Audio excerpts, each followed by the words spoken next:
It was a plague that didn't just kill you, it stole you. It froze you. Millions of people across the world were trapped inside their own bodies, awake and aware, but unable to move. They became living statues. This isn't a zombie movie. This is the true, terrifying story of the sleepy sickness. Imagine the year is 1917. The world is tearing itself apart. The Great War rages across Europe, and a new, even deadlier killer is silently spreading across the globe: the Spanish flu. Amidst this unprecedented chaos, a new nightmare began to emerge, almost unnoticed. A disease so strange, so bizarre, it defied all medical understanding. It started with a whisper, a few strange cases in Vienna, then Paris, then London. People were falling asleep and simply not waking up. The illness became known as Encephalitis Lethargica, or sleepy sickness. In its acute phase, it presented like a severe flu, a raging fever, a splitting headache, a double vision, and an overwhelming lethargy that could plunge its victims into a deep, coma-like sleep for days, weeks, even months. Some never woke up. But for those who did, the true horror was only just beginning. This wasn't a recovery. It was a transformation. Survivors entered a post-encephalitic phase, a state that doctors of the time could only describe as a living death. Many developed a severe, accelerated form of Parkinson's disease. Their bodies became rigid, their movements slowed to a crawl, and then, often, stopped altogether. They were frozen, some in mid-gesture, for decades.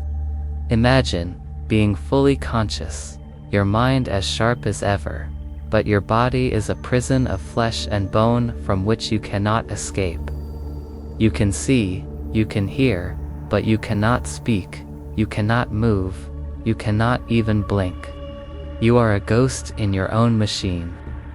Historical records and haunting photographs from asylums of the era show rows of these human statues, locked away, forgotten by a world that had moved on. They were the lost generation, stolen not by war, but by a silent, creeping plague. In the midst of this terror, a handful of brilliant minds fought to understand the incomprehensible. The first was a Viennese neurologist, Konstantin von Eyck. In 1917, he meticulously dissected the brains of deceased patients, and was the first to identify the specific inflammation in the brainstem, in a region controlling sleep, giving the disease its scientific name. He distinguished it from other neurological conditions, and confirmed the world was facing a new, distinct pandemic. For decades, von Eyck and others searched desperately for a cause. Was it a virus, riding the coattails of the Spanish flu? Was it some kind of poison? The trail went cold. The pandemic subsided in the late 1920s, leaving millions dead or frozen, and the medical world was left with a chilling, unanswered question. Decades passed. The sleepers remained in their silent prisons. Then, in the 1960s, a new chapter began. A compassionate, brilliant neurologist named Oliver Sacks, working at Beth Abraham Hospital in the Bronx, encountered a ward of these post-encephalitic survivors. He saw past their frozen exteriors and recognized the vibrant minds trapped within. At the time, a new drug called L-Dopa was showing miraculous results in treating Parkinson's disease. Sacks wondered, could it work for these forgotten patients? He decided to try. The results were nothing short of miraculous. It was an awakening. Patients who had been motionless for 30, 40, even 50 years began to move. They started to speak, to walk, to laugh. They reconnected with a world that had long forgotten them. Sachs documented these incredible, and often heartbreaking, stories in his book Awakenings. But the miracle was fleeting. For many, the effects of L-Dopa wore off, or produced unbearable side effects. The awakenings were temporary. The window to their old lives closed once more, proving that the disease's grip was far deeper and more complex than anyone imagined. The drug was a key, but it couldn't fully repair the lock the sleepy sickness had broken. So, what caused this waking nightmare?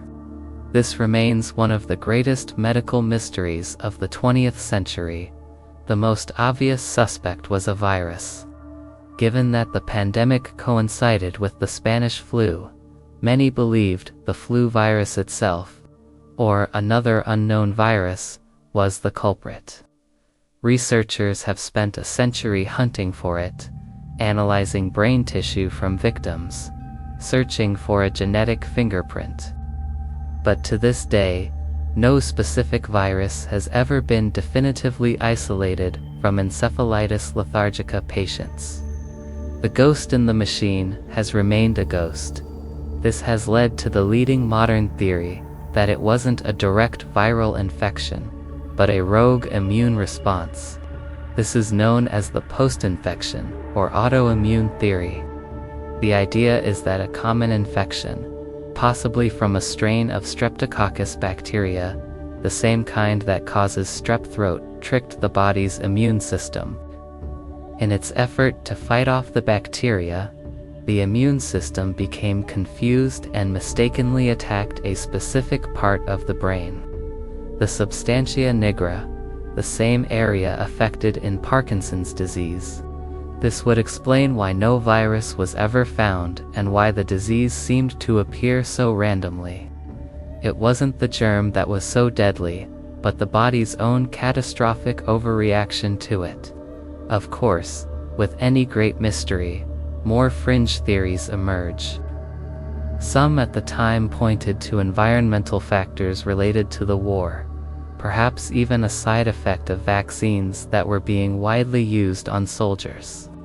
But these ideas lack substantial evidence and are not supported by the mainstream scientific community. The autoimmune theory, while not proven, remains the most plausible explanation we have for this devastating chapter in medical history.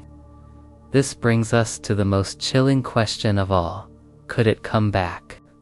While the great pandemic of the 1920s is over, the story isn't finished.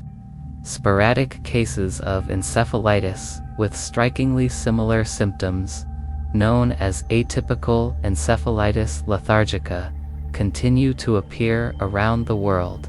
These cases are rare, but they are a stark reminder that the mechanism behind this disease may still be active in our environment.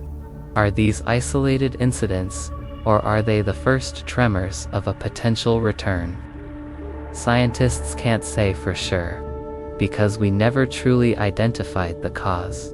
We have no way of knowing if the conditions that created the first pandemic could align once more. The sleepy sickness remains a profound and terrifying enigma. It's a ghost in our medical history, a testament to the fact that even in our modern world, we are still vulnerable to mysteries that can emerge from the shadows and challenge everything we think we know about disease. It's a story of stolen lives, a decades-long scientific hunt, and a potent reminder of the fragility of the human mind and body. It proves that the most terrifying monsters aren't things that go bump in the night, but those that can hide inside our own biology, waiting for the right moment to strike. Thank you so much for joining us on this journey into one of history's darkest medical mysteries. If you found this story as fascinating and chilling as we did, please hit that like button and subscribe for more deep dives into the unknown. We'd love to hear your thoughts in the comments below. What do you think caused the sleepy sickness? Until next time, stay curious.